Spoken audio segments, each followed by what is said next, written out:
Shalom, it's following Yahshua. Welcome again to the Rock. I'm honored that so many people are asking me questions from different perspectives and about different topics. And I'm even still surprised that people would even ask my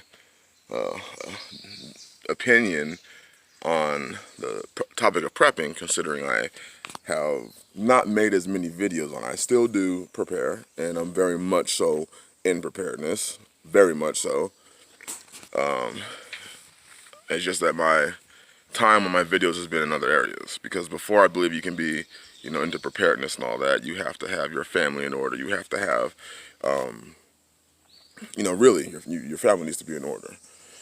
So, thank you all for the questions that you are sending me. I will address one right now. And I'll just talk about it. I see a lot of, the prepper community. People, they spend time talking about a lot of stuff. But some of the most basic areas are not fulfilled. People like to talk about communications gear and, what kind of kits you should have, and, fast response, a rapid response kit, and all this different equipment, and that's all good and well. I also want to say, when I speak from the perspective of my faith. I speak from the perspective of my faith. So that may turn some people off. If it turns you off, I understand. You don't have to worry about the video or the channel or whatever. But I speak from the perspective of my faith. So to continue, I see a lot of people talk about just stuff. It's a lot of stuff. I try, I guess, to be a counterbalance. Being that somebody, no, I didn't serve in the military, but I lived in crappy areas my whole life up until, Yah delivered me from that. And one thing that I learned is going through a bad situation, going through a bad area where there's constant shootings by your house daily. I mean, daily, people. People being shot outside your apartment dwelling or your home, several times a month. Bullets flying through apartment buildings, things like that. One of the things that I see people do not really take in consideration is your family. People really do have this mindset that, well, when bad things happen, I'm just going to go and, grab my gun and do this and do that. They're going to, that's what they say. They say that. They're going to just grab their gun and they're going to go and, setting this up and setting that up. But one thing I take into consideration the most is your family. How will your family react to a crap-as-a-fan situation? Most people, for a lot of people, their family's not even on board. Your wife isn't even on board. Your children are not even on board. You may have all the gear, guns, bug-out vehicle, trek, where you're going to go, all this stuff, but nobody else is on board in your family. Just you. Just you. Nobody else even cares. I see how, you go to the grocery store on a typical day and you see the child in the checkout line who's throwing a hissy fit because they're not being allowed to get, their favorite candy bar, but this is at a time. These people can't control their children in the grocery store in front of other people, but yet you're going to control your child when food may be scarce, when they may not be able to get any of their sugar goodies at all. How about your fact that your wife may disrespect you at the drop of a dime? She may be arguing with you and cuss you out and fuss at you and tell you how stupid and dumb you are. And do you think that's going to stop when the stress levels are elevated? When it's life and death, possibly? When it's coming down to a bad situation? You think suddenly her respect for you is going to rise and that she's going to learn to be quiet? She's going to learn to obey and submit like exactly what the Bible says? She's going to get it down all of a sudden? No. Whatever state your marriage is in, whatever state your children are, it's probably going to be multiplied by 5, 10 to 15, depending on the level of severity of the situation that you are in. It's amazing, people will have these great, prepper groups and communities, and that's all good and well. But is your family going to the prepper group with you? Or is it just you, man?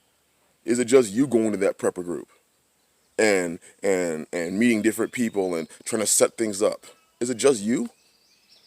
Because unless, when a bad situation happens, is it just going to be you, or you going to leave your family behind? Is your family on board with what's happening? Not just on board, but are they supportive? Are they training? Do they know what to do? Do they understand the plan like you do? Because it may be important for them to know. Well, I have, I'm not worried about it because when she sees how bad things are, then she'll get in line and respect me. No, she won't. No, she won't.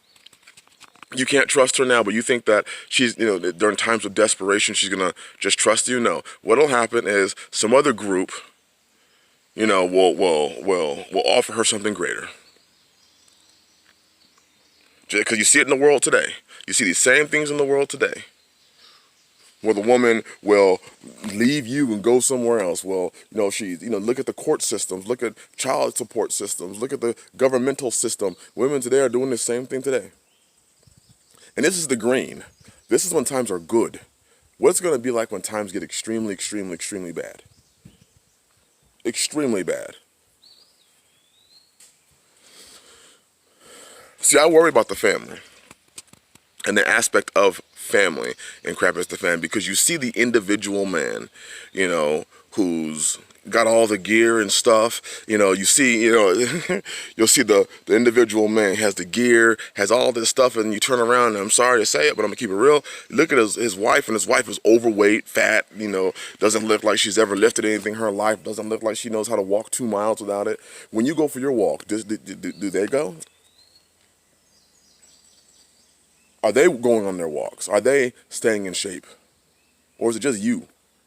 Do you plan on carrying every bag and everything's going to be dependent on your back? Because your back will break.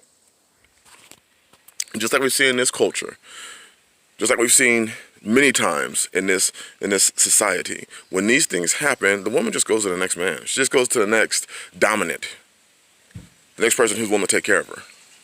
That's all that happens. She transitions right over. What is the state of your family right now? It's great that you got the guns. It's great you got the gear. It's great you know the terms. It's great you got the radios. It's great you have this, you have that, you have. But the one thing you don't have is you don't have cohesiveness inside your own home. You don't have respect and order, biblical order inside your own home. You don't have respect inside your own home. Every time you say something, she questions it. She's doing things that she wants to whenever she feels like it. Doesn't matter what you think. Doesn't matter what you say. None of it matters. And you think that she's going to suddenly stop and respect you. No, what's going to happen is relationships like that will usually end up in one or both parties being killed. The out-of-control children. I mean, you tell your child to be quiet now. No, you tell your child, hey, stop yelling, stop screaming in the grocery store now. No. Children losing their damn mind because they can't get a Reese's Pieces peanut butter cup. But suddenly your children are going to be quiet in a situation where you need them to be quiet. You think they're going to be quiet? Have you even thought about how you're going to deal if you have infant children? How you're going to deal with infant children in times like that? We live in a society where everything is formula-based. Put your child on formula. Okay, now let's say bad times come and there is no more formula. Well, see, if you were breastfeeding, then, even breastfeeding in and of itself is a prep. Because the mother is always going to produce milk as long as she is able to eat. The woman's body will feed the baby. Well, I don't have to store up Enfamil. And if your wife has gone dry because you've been feeding them Enfamil and Similac, then how is your infant going to eat? Which means now you have a hysterically crying baby because your infant can't eat.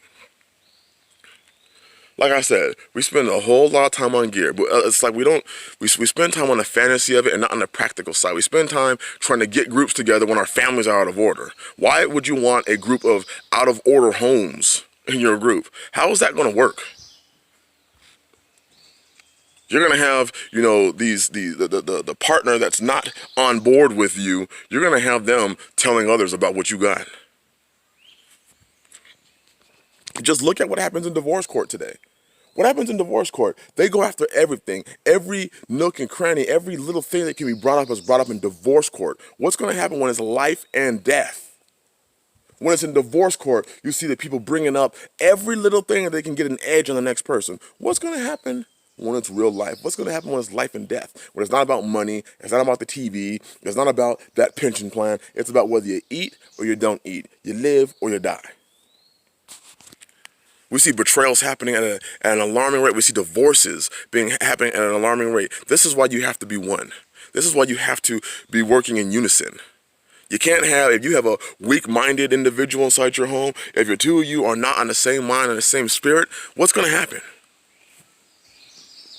See, we don't even think about those things because we figure that our guns, our gear, it's going to save us. When a lot of people are going to perish for the simple fact that their family's not even in order. Their children aren't in order. Parents have a hard time pulling a cell phone out of their children's hands. You're going to have children going berserk.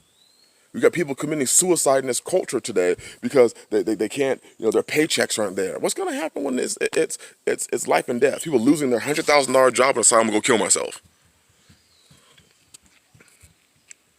Families are all out of kilter. This society. Parents don't even know how to talk to their children anymore. They don't even parent their children anymore. And you really believe that when this time happens, when these bad times come, you see that everybody, they're focusing on the firearms and how much ammo to spend, that's the store, and it's just gear, because for a lot of people, it's a fantasy.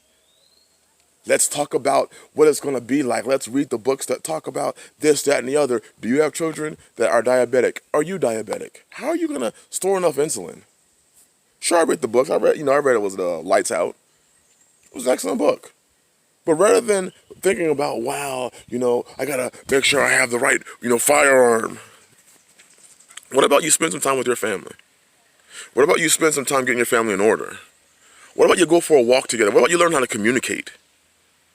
What about, instead of you going out to that group, that prepper meeting, why don't you bring your whole family? Because it does no good if one person has all the skill and nobody else has any. It does no good. Everybody needs to have those skills. It needs to be a redundancy. 2 is 1 and 1 is none, right? I'm amazed at the time people spend, because this part is not sexy. This part is not, look at how much I spent on it. Watch, bang, bang, bang, bang, bang. Look at the gloves. Look at the backpack. Look at the rigs that I'm carrying. Look at the belts that I'm carrying. Look at the first level, second level that I have. I'm talking about, I lived in these areas. I lived in bad areas. When I lived in these bad areas, I learned one thing. Living, and I had some boys who came back from the military, and they said the one great thing about being overseas is that they didn't have their family with them. Is that it was just them and their buddies, their brothers. But if it were to happen here, and they had their family with them, the decisions that they would make would be drastically different. How they would handle situations would be drastically different, because you're with a bunch of trained men who are trained just like you, compared to you being with a woman or women and children who may not have the training you'd have. Oh, just gonna have them sit in the background. Listen, there's still something called a liability. And if your children are not trained and your wife isn't trained, y'all don't have really organized plans, y'all don't really know what you're doing, if your house isn't in order, your whole home becomes a liability. And everybody's liable to suffer. I hope these words hit somebody. I hope the words are edifying to somebody. I hope it gets somebody to think. You can't do it all yourself. And whatever state your family is in, whatever arguments you and your wife have, whatever lack of discipline your children have, when you carry into a situation, your children don't have a lack of discipline in the green. When times get bad, that lack of discipline is going to rise higher and higher. If your children are hissy-fitting and throwing fits because you take their cell phone away, if they're throwing hissy fits because they can't get that candy bar in the store, and if they're asking you why, and they're disobeying, you say get home at this time, and they show up whenever you want to, and you're just like, well, you better stop that, little Johnny. What's going to happen when the shit really does go down? And it's no longer a matter of, you need to stop that. But now that child's discipline, lack of discipline, that argument, rebellion from your children or your wife or your family, wives, whatever it may be, could be the end of your whole family. I'm sorry, but a radio and your AR-15, your AK-47, and how many mags you have, and what level gear you have, and having this and having that ain't gonna matter when you're dead because you can't communicate. When you're dead because your family has no order. When you're dead because your family has no structure. Bless you all. I hope you all have a blessed, wonderful day. Like I said, I'm gonna try to do at least one of these videos a week. Trying to provide a different side of it, being that I was somebody that lived in terrible areas. Terrible, such as I can tell you about some of the areas we lived in. The bullets that flew through and around us, and my worry wasn't about, let me grab my gear. My worry was, are my children okay? My wife okay? It wasn't about any other thing. It was about, hey, keep quiet. I'm gonna go make sure everything's okay. Zion, you know what to do. I'm gonna go and I'm gonna go do my part. But my whole different way of thinking. Anyways, bless you all. Hope you have a blessed day. Shalom.